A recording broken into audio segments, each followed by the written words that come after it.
রাধা বল্লভ শ্রী হরিবংশ। আশা করছি বন্ধুরা তোমরা সকলেই খুব ভালো আছো, আমিও ভালো আছি, আমার পরিবারও খুব ভালো আছে, মা বাবাও ভালো আছে।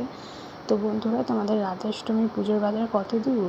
তোমরা এখন দেখো, আমি আমার মায়ের সাথে বাজারে ফুল কিনতে এসেছি, ফল কিনতে এসেছি, আর সাথে কতগুলো মিষ্টি নিয়ে নিয়েছি। তারপরে একটা দোকান থেকে গোপালদের জন্য কিছু চাদর নিয়ে নিয়েছি, ডেকোরেশনের সমস্ত পর্দা, ফুল টুল সব কিছু নিয়ে নিয়েছি, ঠিক আছে। তো মানে যেই জায়গাটা ডেকোরেশন হবে তোমরা দেখতেই পাচ্ছ, এই জায়গাটায় জন্মাষ্টমী ডেকোরেশন করেছিলাম। তো এখানেই রাধাষ্টমী ডেকোরেশনটা করব।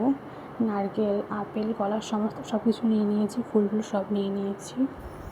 তো ফল ফুল এবং বাকি কিছু জিনিস কেনার সাথে সাথে আমি আটা, ময়দার প্যাকেট, বেসনের প্যাকেট, মৌরি, নুন, চিনি সব কিছু নিয়ে নিয়েছি, মশলাপাতি নিয়ে নিয়েছি।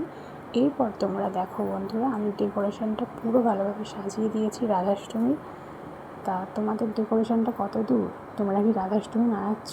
অতি অবশ্যই আমাকে কমেন্ট করে জানিও যে তোমরা কে কে রাধাষ্টমী মানিয়েছো। আর বন্ধুরা, রাধাষ্টমীতে বৃষ্টি হবে না এটা হতেই পারে না।